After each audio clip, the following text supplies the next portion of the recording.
الحمد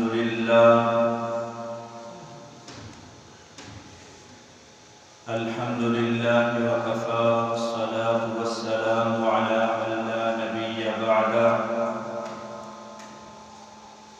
أما بعد فأعوذ بالله من الشيطان الرجيم بسم الله الرحمن الرحيم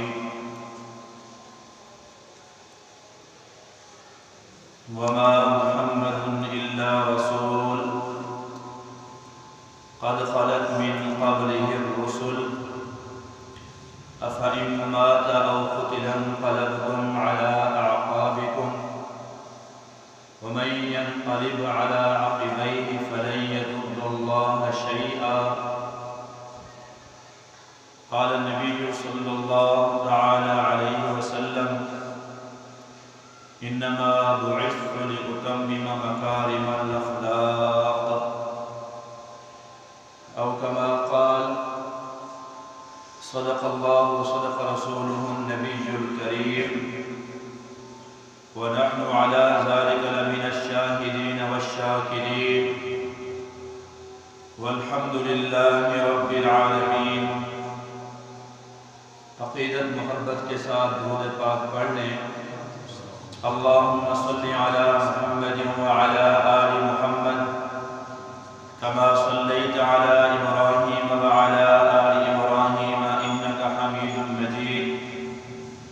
اللهم بارك على محمد وعلى آل محمد كما باركت على إبراهيم وعلى آل إبراهيم إنك حميد مجيد۔ انتہائی لائق صد تعظیم و تکریم قابل قدر حاضرین، واجب الاحترام دوستوں، بزرگوں اور بھائیوں، ربیع الاول کے پہلے جمعہ کے اندر ربیع الاول کے تقاضے عرض کیے تھے۔ نبی کریم رؤوف الرحیم صلی اللہ تعالی علیہ وسلم کی ولادت باسعادت کا مہینہ بھی ربیع الاول ہے۔ نبی کریم رؤوف الرحیم صلی اللہ تعالی علیہ وسلم کی رسالت کا مہینہ بھی ربیع الاول ہے، اور نبی کریم رؤوف الرحیم صلی اللہ علیہ وسلم کی ہجرت کا مہینہ بھی ربیع الاول ہے، اور رسول پاک صلی اللہ علیہ وسلم کی رحلت کا مہینہ بھی ربیع الاول ہے۔ آپ صلی اللہ تعالی علیہ وسلم کی سیرت پاک کا تذکرہ کرنا، سننا اس غرض سے ہوتا ہے کہ مسلمانوں میں جب رسول پاک کی زندگی آئے گی تو ان کی زندگی بھی پاک ہو جائے گی، اور آپ صلی اللہ علیہ وسلم کا ذکر وہ نور کا منبع ہے کہ جس شہر کے اندر ذکر حضور کا ہو، جس گلی کے اندر ہو، وہ شہر منور، وہ گلی منور، وہ کوچہ منور، جس دل کے اندر پیغمبر کے تذکرے آئیں وہ دل منور، وہ آنکھیں منور، وہ کان منور، ایمان منور، مسلمان منور۔ پاک پیغمبر صلی اللہ علیہ وسلم کے تذکرے سے پھولوں کو خوشبو ملتی ہے، گلستان کو مہک ملتی ہے، دل کو سکون آتا ہے۔ رسول پاک صلی اللہ علیہ وسلم کے اخلاص کے ساتھ بندہ ذکر کرے تو آپ صلی اللہ علیہ وسلم کے ذکر سے بزدل آدمی شجاع اور بہادر بن جاتا ہے، بے عمل آدمی باعمل بن جاتا ہے، کنجوس آدمی سخی بن جاتا ہے۔ آپ صلی اللہ علیہ وسلم کا ذکر پورا ہی کرنا چاہیے ربیع الاول کے حوالے سے، چونکہ حضور پاک صلی اللہ علیہ وسلم کی پوری حیات طیبہ امت کے لیے اسوہ حسنہ ہے۔ اس وجہ سے ضروری ہے کہ جہاں حضور کی ولادت بیان ہو وہاں حضور کی رسالت بھی بیان ہو، جہاں حضور کی رسالت بیان ہو وہاں حضور کی ہجرت بھی بیان ہو، جہاں حضور پاک صلی اللہ علیہ وسلم کی رحلت بیان ہو یہ ساری تذکرے، یہ سارے جمعہ کے اندر ایک خطیب کا حق بنتا ہے کہ عوام کے سامنے لائے۔ امام الانبیاء صلی اللہ علیہ وسلم کی رحلت ربیع الاول کے اندر ہے، اور حضور کی رحلت امت کے لیے ایک بہت بڑا سانحہ، بہت بڑی آزمائش تھی۔ آپ صلی اللہ تعالی علیہ وسلم نے 53 سال مکہ مکرمہ کے اندر گزارے، اور 10 سال مدینہ منورہ کے اندر گزارے۔ 11 ہجری سفر کے اندر امام الانبیاء صلی اللہ تعالی علیہ وسلم علیل ہوئے، لیکن حضور کے انتقال کے اشارے بہت پہلے مل رہے تھے۔ عہد کے موقع پہ جب حضور کریم صلی اللہ علیہ وسلم کے متعلق بات مشہور ہوئی کہ حضور شہید ہو گئے، اللہ نے وما محمد الا رسول قد خلت من قبلہ الرسل سے اشارہ فرما دیا۔ جب حضور پاک صلی اللہ علیہ وسلم نے حجت الوداع کے موقع پہ خطبہ ارشاد فرمایا، آخری خطبہ تھا، اس میں بھی اللہ کے نبی نے فرمایا یارو میرے غور سے بات سننا، ہو سکتا ہے اگلے سال میری آپ کی یوں ملاقات نہ ہو سکے۔ سیدنا صدیق اکبر رضی اللہ تعالی عنہ پھوٹ پھوٹ کے رو پڑے۔ کسی نے پوچھا صدیق کیوں روتے ہیں؟ کہا حضور نے اپنی وفات کی خبر دے دی ہے۔ جب اذا جاء نصر اللہ والفتح یہ آیت نازل ہوئی، سیدنا انس بن مالک رضی اللہ تعالی عنہ فرمایا کرتے تھے کہ یہ آیت اللہ کے نبی نے فرمایا، اس آیت میں اللہ نے میری وفات کی خبر دی ہے۔ آپ صلی اللہ تعالی علیہ وسلم آخر کے اندر کثرت کے ساتھ استغفار کرنے لگے، گوشہ نشینی اختیار کی، آپ صلی اللہ علیہ وسلم تسبیحات کرنے لگے۔ امت کو بتایا کہ جب تیرا بال سفید ہو جائے پھر اپنی قبر کی تیاری شروع کر دینا، کثرت کے ساتھ استغفار کرنا۔ یہ حضور پاک صلی اللہ علیہ وسلم کی وفات کی طرف اشارہ تھا۔ ہر سال 10 دن کا اعتکاف کیا، لیکن آخری سال 20 روز کا اعتکاف کیا، امت کا اشارہ تھا۔ آپ صلی اللہ علیہ وسلم ہر سال 1 مرتبہ قرآن مجید جبریل کو سناتے تھے، آخر مرتبہ 2 مرتبہ دوڑ فرمایا۔ نبی کریم رؤوف الرحیم صلی اللہ علیہ وسلم گناہوں سے پاک ہیں۔ امت کی خاطر کہ امت کو موت کی تیاری کا طریقہ بتایا گیا کہ کثرت کے ساتھ استغفار کرنا، رمضان کے روزے رکھنا، آخری اعتکاف کرنا، تسبیحات کرنا، استغفار، یہ ساری چیزیں امت کی ترغیب کی خاطر ہیں۔ اللہ موت سے پہلے موت کی تیاری کی توفیق نصیب فرمائے۔ حضور بخشے ہیں، اللہ کے نبی نے ہماری خاطر یہ سارا اسوہ حسنہ ہے، یہ سارے اعمال ہماری رہنمائی کی خاطر کیے۔ نبی کریم رؤوف الرحیم صلی اللہ علیہ وسلم علیل ہوئے۔ اس سے مختصر حضرت میمونہ رضی اللہ تعالی عنہ کی باری تھی۔ حضرت میمونہ رضی اللہ تعالی عنہ اللہ کے نبی نے خواہش ظاہر کی۔ ایک روایت کے مطابق انبیاء اور نبی کی بیوی خود سمجھ گئی کہ حضور پاک صلی اللہ علیہ وسلم کا منشا ہے کہ میں اماں عائشہ صدیقہ رضی اللہ تعالی عنہ کے گھر میں چلا جاؤں۔ اظہار بھی فرمایا کہ روز روز علالت کے اندر، بیماری کے اندر اضافہ ہو رہا ہے، میں ہر بیوی کے گھر جا نہیں سکتا۔ تو صحابہ کرام رضوان اللہ تعالی علیہ مجمعین کہتے ہیں کہ حضور کی بیویاں سمجھ گئی، سب نے اپنا حق معاف کر دیا۔ آپ صلی اللہ علیہ وسلم حضرت عائشہ صدیقہ رضی اللہ تعالی عنہ کے گھر تشریف لے آئے، اور اماں کی باری سوار کو آیا کرتی تھی۔ سوار کو جو باری شروع ہوئی، پھر سوار سے اگلے سوار تک آپ صلی اللہ علیہ وسلم اماں عائشہ کے گھر میں رہے۔ آپ صلی اللہ تعالی علیہ وسلم کی ساری تفصیل یہ انشاءاللہ سیرت کا کبھی عنوان چلیں گے۔ پھر آپ صلی اللہ تعالی علیہ وسلم کی علالت بڑھتی چلی گئی، مرض میں اضافہ ہوتا چلا گیا۔ پھر جمعرات اللہ کے نبی باہر تشریف لے آئے۔ آپ صلی اللہ علیہ وسلم نے سارے صحابہ کو اکٹھا فرمایا، خطبہ ارشاد فرمایا، اور اس میں حضور نے فرمایا جس نے مجھ سے جو حق لینا ہو وہ لے لو، میں دینے کے لیے تیار ہوں۔ ایک صحابی نے 2 درہم کا سوال کیا کہ میں نے لینے ہیں، دوسرے نے کہا میں نے دینے ہیں۔ حضور نے ان سے لے کر ان کو دے کر امت کو حقوق العباد کا مسئلہ سمجھایا کہ میں محمد رسول اللہ صلی اللہ علیہ وسلم اپنے امت کا حق ادا کر رہا ہوں، خیال کرنا لوگوں کے حق نہ کھانا۔ ایک بالغ زمین جس نے کسی کی دوائی قیامت کے دن تحت الثری تک زمین کھدوا کے اس کا ہاتھ بنا کے زمین دبانے والے کے گلے کے اندر ڈالا جائے گا، فرصت کا عالم یہ ہوگا کہ ایک چھٹان اٹھا نہیں سکے گا، منوں کے من تنوں کے تن اٹھانے پڑیں گے۔ اللہ پاک فرمائیں گے بڑا شوق تھا بیٹی کی جائیداد ہڑپ کرنے کا، ہمسائے کے حقوق ہڑپ کرنے کا، اب زمین اٹھا، میں رب تجھے دیکھوں کیسے اٹھاتا ہے۔ حقوق العباد کا بھی آخر میں اللہ کے نبی نے مسئلہ سمجھایا۔ پھر رسول کریم صلی اللہ تعالی علیہ وسلم کی علالت میں اضافہ ہو گیا، اور بھی بڑے بڑے خطبے کے اندر واقعات ہیں، ٹائم چونکہ مختصر ہوتا ہے۔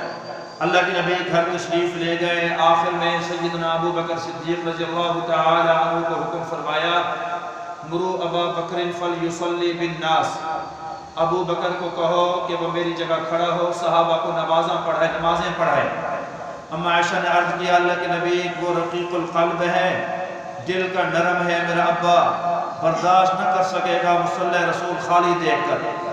حضور کریم صلی اللہ علیہ وسلم نے پھر فرمایا ابا بکر فلیصلی بالناس، ابو بکر کو کہو کہ وہ لوگوں کو نماز پڑھائے۔ 3 مرتبہ حضور نے ارشاد فرمایا۔ حضرت ابو بکر صدیق رضی اللہ تعالی عنہ مصلی رسول پہ تشریف لے آئے۔ آپ صلی اللہ علیہ وسلم کی حیات مبارکہ کے اندر 17 نمازیں حضور کریم صلی اللہ علیہ وسلم کی موجودگی میں، جب حضور حیات تھے اس وقت ابو بکر صدیق نے 17 نمازیں حضور کے مصلی پہ کھڑے ہو کے پڑھائی ہیں۔ آپ صلی اللہ تعالی علیہ وسلم قصہ مختصر سوموار کے دن صبح کو اللہ کے نبی کو کچھ افاقہ ہوا، تو اللہ کے نبی نے فرمایا مجھے سہارا دو، میں دیکھوں کہ لوگ کیسے ابو بکر کے پیچھے نماز پڑھ رہے ہیں۔ اللہ کے نبی کو 2 صحابہ نے سہارا دیا۔ آپ صلی اللہ تعالی علیہ وسلم کا گھر کا دروازہ مبارک مسجد نبوی کے اندر ہی کھلتا تھا۔ جب آپ صلی اللہ علیہ وسلم کو لایا گیا تو حضور کے پاؤں مبارک نشان بنا رہے تھے، خط بنا رہے تھے۔ حضور اتنا علیل تھے کہ اپنا قدم مبارک اٹھا کر رکھ نہیں سکتے تھے۔ پھر آپ صلی اللہ تعالی وسلم کا جب پردہ ہٹایا، دروازے کا پردہ تھا، پردے میں اللہ کے نبی نے نبوت والا چہرہ باہر نکالا۔ فرمایا ایسا لگتا تھا کہ مسجد نبوی روشن ہو چکی ہے، اور صحابہ اکرام رضوان اللہ تعالی علیہم اجمعین نے نبوت کی کرنیں محسوس کی نماز میں۔ ابو بکر صدیق کہا کرتے تھے میرا دل کرتا تھا خوشی کے اندر میں نماز توڑ کے حضور کو گلے لگاؤں۔ ہم نے نماز پوری کی، پھر حضور کے پاس گئے، اللہ کے نبی کی طبیعت کچھ ٹھیک تھی۔ سیدنا ابو بکر صدیق رضی اللہ تعالی عنہ کہتے ہیں کہ پھر میں نے اجازت چاہی، حضور اجازت دیں، آج میری بیوی کے گھر ہے مدینہ شریف سے 1.5 میل دور ایک اور بیوی تھی ابو بکر صدیق کی، اس بیوی کے گھر جانا چاہتا ہوں، دوپہر کو آ جاؤں گا۔ فرمایا صدیق ہو آؤ، آج میری طبیعت بہتر ہے۔ سیدنا ابو بکر صدیق رضی اللہ تعالی عنہ وہاں سے اٹھے اور آپ تشریف لے گئے مدینے سے باہر۔ ابھی زوال کا ٹائم تھا، صحابہ کرام رضوان اللہ تعالی علیہم اجمعین ظہر کی نماز کی تیاری میں مسجد نبوی میں آ رہے تھے کہ حضور کی طبیعت ٹھیک ہے، ہو سکتا ہے دوپہر کی نماز خود پاک پیغمبر پڑھائیں۔ رش ہونے لگا۔ سیدہ کائنات سیدہ عائشہ صدیقہ طاہرہ طیبہ رضی اللہ تعالی عنہ فرماتی ہیں دوپہر کے ٹائم کو اللہ کے نبی نے آخری جملہ فرمایا تھا اللہم فی الرفیق الاعلی۔ یہ جملے آپ صلی اللہ علیہ وسلم نے آخری ارشاد فرمائے۔ اس سے پہلے لا الہ الا اللہ ان الموت سکرات، یہ آخری جملے ارشاد فرمائے۔ اس سے پہلے الصلاۃ وما ملکت ایمانکم، یہ جملے حضور نے ارشاد فرمائے۔ آخر میں مسواک فرمایا، نماز کی تلقین فرمائی، غلاموں کے حقوق بتائے، موت کی سختی کے بارے میں بتایا، پھر فرمایا اللہ کے قرب میں جانا چاہتا ہوں۔ اتنے میں سیدہ کائنات کہتی ہیں کہ میں نے کیا دیکھا کہ اللہ کے نبی کی لب مبارک اچانک بند ہو گئے اور آپ صلی اللہ علیہ وسلم کے ہاتھ مبارک زمین پر لٹکنے لگے۔ میں نے دیکھا کہ امام الانبیاء صلی اللہ تعالی وسلم کی روح پرواز کر چکی ہے۔ میری آنکھوں میں آنسو شروع ہو گئے۔ جب میری رونے کی آواز سنی تو ایک بیوی، پھر دوسری بیوی، پھر ہمارے گھروں کے اندر رونے کا عالم شروع ہو گیا۔ صحابہ کرام رضوان اللہ تعالی علیہم اجمعین مسجد نبوی میں آئے ہوئے تھے۔ جب ان کو یہ اطلاع ملی، اب یہ پورا منظر تو میں پیش نہیں کر سکتا، اتنا محدثین نے لکھا ہے کہ انفرادی یتیم تو لوگوں نے دیکھی تھی، انفرادی یتیمی وہ دن شمار کا دن 12 یا 13 ربیع الاول کا دن وہ دن تھا کہ جب پورے مدینے کے اندر اجتماعی یتیمی کا عالم تھا۔ جب حضور مدینہ منورہ تشریف لائے تھے، سب سے زیادہ مدینے والوں کو خوشی اور مدینہ چمکا تھا پیغمبر کی آمد پہ۔ جب حضور کا انتقال ہوا تو سارا مدینہ تاریک نظر آ رہا تھا۔ صحابہ کرام کی حالت یہ تھی، عثمان بن عفان رضی اللہ تعالی عنہ کو کسی نے سلام کیا، آپ نے سلام کا جواب نہیں دیا۔ حالت یہ تھی، علی المرتضی شیر خدا رضی اللہ تعالی عنہ ایک دیوار کے ساتھ ٹیک لگے بے ہوشی کے عالم میں بیٹھے ہوئے تھے۔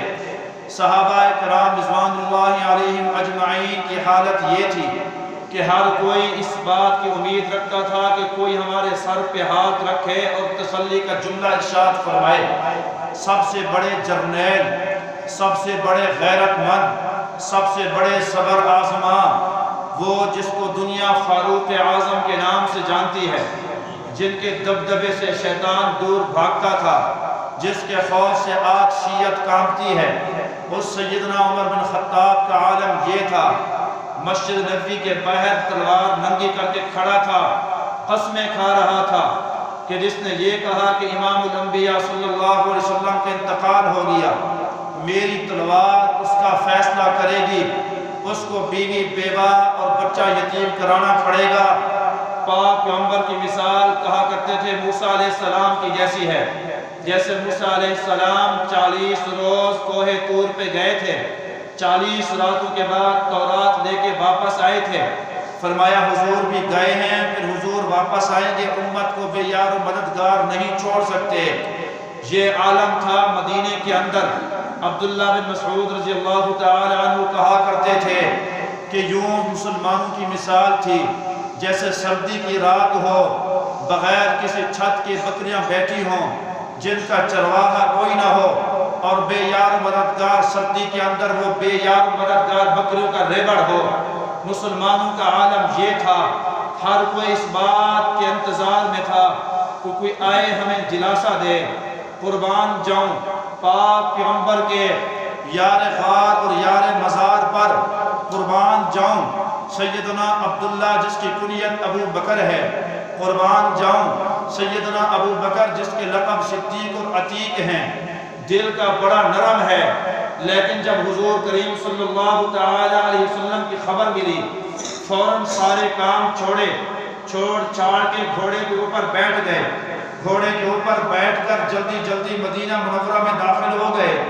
لوگ دیکھ رہے تھے کہ ابو بکر آ رہے ہیں، دیکھتے ہیں کیا بنتا ہے۔ ابو بکر صدیق رضی اللہ تعالی عنہ کہہ رہے تھے آج میری کمر ٹوٹ گئی، آج میری کمر ٹوٹ گئی۔ تھا تو دل کا بڑا نرم، لیکن صحابہ کرام کہتے ہیں صدیق ایسی جرت کے ساتھ آیا، ایسا استقامت کا پہاڑ بن کر آیا۔ امت کا شیرازہ جو بکھر چکا تھا، سمیٹنے والا سیدنا ابو بکر صدیق ہی تھا۔ جب دیکھا کہ عمر کی تلوار ننگی ہے، عثمان بے ہوش ہیں، علی ٹیک لگا کے بیٹھے ہیں، صحابہ کرام رو رہے ہیں، سیدھا اندر اجازت لے کے تشریف لے گئے۔ پیغمبر کی ساری بیویاں بیٹھی تھی، فوراً اپنے چہروں کو چھپا لیا۔ سیدہ اماں عائشہ نے کوئی پردہ نہیں فرمایا۔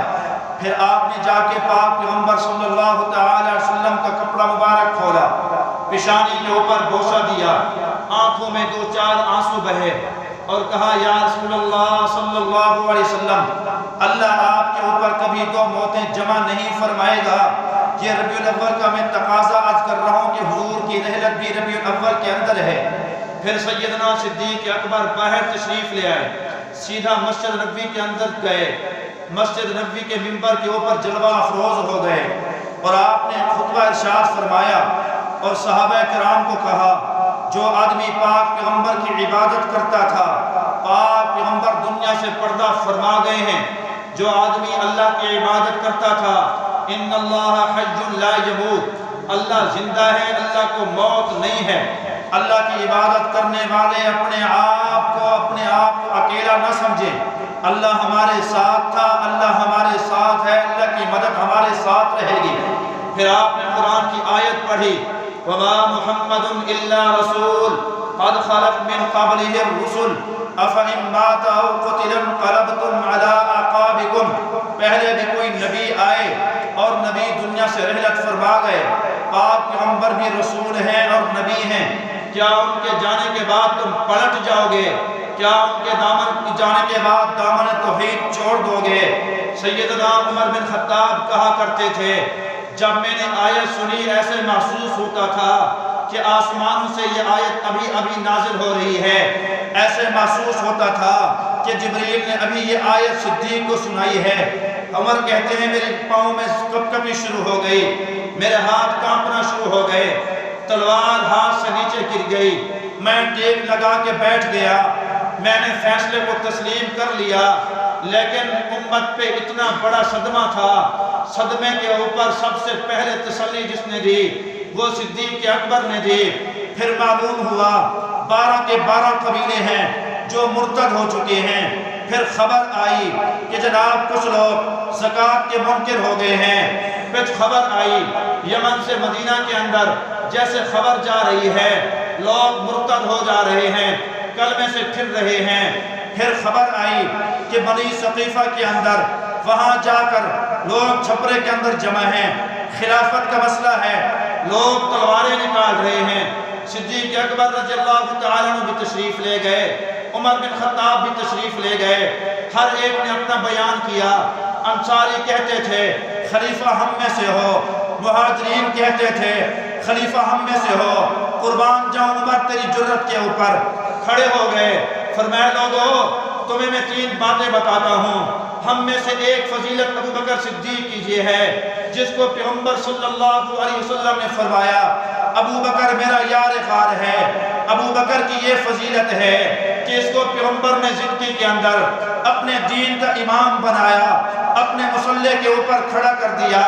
صدیق اکبر کے متعلق پیغمبر نے فرمایا میں نے ساری دنیا کے احسانوں کا بدلہ دے دیا، صدیق تیرے مجھ پر احسان اتنا ہے، قیامت کے دن اللہ تیرے احسانوں کا بدلہ عطا فرمائیں گے۔ جس کو اللہ قرآن میں کہتا ہے ثانی اثنین اذ ہما فی الغار، جس کو اللہ قرآن میں کہتا ہے اذ یقول لصاحبہ لا تحزن، یا قرآن جس کے فضائل ارشاد فرمائے ماں پاک پیغمبر نے جس کو ہمارے دین کا امام بنایا ہے، تم کیسے کسی اور کو امام بنا سکتے ہو؟ سب سے پہلے ہاتھ پکڑا، کہا ابو بکر میں عمر سب سے پہلے آپ کے ہاتھ میں بیعت کرتا ہوں۔ سارے صحابہ کی آنکھوں میں آنسو آ گیا، کہا عمر تو نے ہماری آنکھیں کھول دی ہیں، جو ہمارے دین کا امام ہے اسی کو ہم اپنا خلیفۃ المسلمین تجویز کرتے ہیں۔ یوں تو کسی شاعر نے نہیں کہا ہر پتھر عقیق نہیں بن سکتا، ہر یار رفیق نہیں بن سکتا، وہ بن سکتے ہیں کوثر یار لکھاں، ہر یار صدیق نہیں بن سکتا۔ اونچا کہیں سبحان اللہ، صدیق کے چاہنے والے کہیں سبحان اللہ۔ پیغمبر کا انتقال پرملا کوئی صدمہ چھوٹا نہیں تھا، صدمہ تو صحابہ سے پوچھو۔ اسی دن آپ کی تدفین نہیں ہوئی، 3 دن صحابہ تڑپتے رہے، سوار کے دن صحابہ تڑپتے رہے، منگل کے دن صحابہ تڑپتے رہے، بدھ کے دن حضور کی جا کر تدفین ہوئی ہے۔ پاک پیغمبر کو غسل دینے والے علی المرتضیٰ، پاک پیغمبر کو غسل دینے والے حضرت عباس، پاک پیغمبر کو غسل دینے والے حضرت عباس کے بیٹے حضرت فضل، حضرت قسم وہ صحابی رسول ہیں جن کو یہ اعزاز حاصل ہے کہ روزہ عطر کے اندر پاک پیغمبر کی قبر کے اندر سب سے آخری دیدار جس کو حاصل ہوا وہ حضرت قسم رضی اللہ تعالی عنہ کہا کرتے تھے کہ یارو جب میں وہاں سے نکلا حضور کے لب ہل رہے تھے، پیغمبر امتی امتی کہہ رہے تھے، 3 دن 3 راتیں صحابہ تڑپتے رہے۔ پھر بات آئی کہ حضور کا جنازہ کیسے پڑھا جائے، حضور کو دفن کہاں کیا جائے، حضور کی قبر مبارک کیسی بنائی جائے۔ صدیق نے کہا تھا پیغمبر نے مجھے بتایا اللہ اس نبی کا انتقال روح پرواز اسی جگہ کرواتا ہے جہاں حضور کا روزہ بننا ہوتا ہے، اللہ نبی کا وہاں پر انتقال بھی وہی کرواتا ہے۔ فرمایا ایک تو یہاں پر حضور کی جہاں 4 پائی رکھی ہے اسی جگہ حضور کی قبر مبارک بنائی جائے۔ بھی دو قبر کھودنے والے ہیں، مدینے والے قبر کھودتے ہیں، بغلی کھودتے ہیں، ہاں مدینے والے لحد کھودتے ہیں، مکے والے بغلی کھودتے ہیں۔ دو مستری ہیں، دونوں کو بلاؤ، جو پہلے آئے اس سے قبر کھدوا لینا۔ سیدنا ابو طلحہ پہلے آئے، کہا آپ لحد بنائیں۔ انصار کے درمیان لحد بنائی جاتی تھی، پاک پیغمبر صلی اللہ علیہ وسلم کے لیے لحد بنائی گئی۔ پھر فرمایا کہ جنازہ کیسے پڑھائیں؟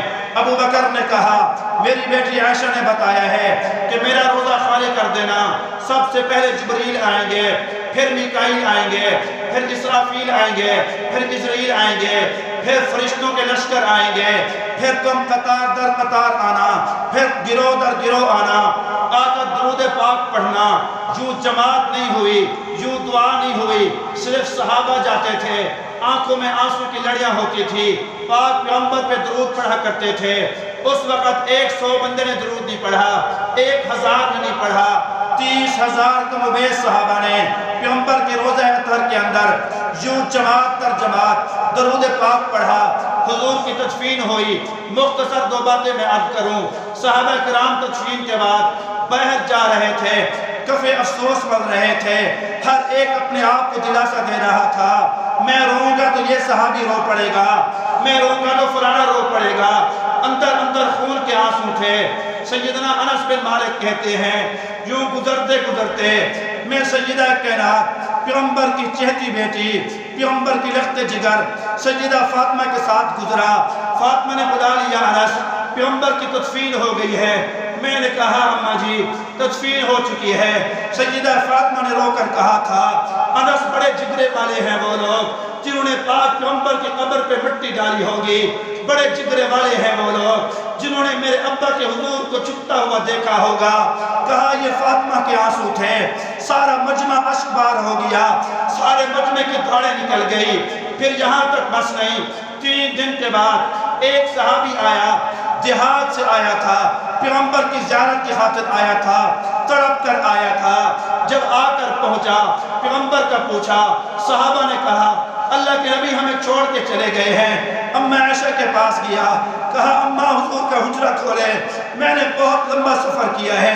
حجرہ کھولا گیا، پیغمبر کی قبر مبارک کے ساتھ بیٹھا، وہاں سے مٹی اٹھائی، اپنے چہرے کو لگائی، اپنے سر پہ لگائی، کہا حضور میں دور سے آیا ہوں، مجھے یہ آیت پہنچی تھی وَلَوْ أَنَّهُمْ إِذْ ظَلَمُوا أَنفُسَهُمْ جَاءُوكَ فَاسْتَغْفَرُوا اللَّهَ وَاسْتَغْفَرَ لَهُمُ الرَّسُولُ لَوَجَدُوا اللَّهَ تَوَّابًا رَحِيمًا۔ مجھے مدنی تیری جس امتی سے خطا ہو جائے، تیرے پاس آ جائے، تو استغفار کے لیے ہاتھ اٹھا دینا، میں تیرے امتی کو بخشش کے پروانے عطا کر دوں گا۔ یا رسول اللہ بڑی امیدیں لے کے آیا تھا، یہاں پہنچا ہوں، آپ چلے گئے ہیں، کون ہماری بخشش کی دعائیں کرے گا؟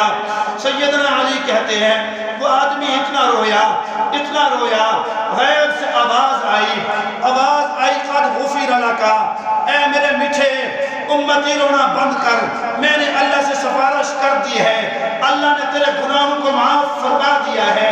مسلمانوں ہم عقیدہ حیات النبی رکھتے ہیں، ہمارا آج بھی عقیدہ ہے جب بندہ وہاں جائے دکھڑے سنائے، درد سنائے، آج بھی پیغمبر امت کی شفاعت کی دعائیں کرتے ہیں، امت کے لیے استغفار کرتے ہیں۔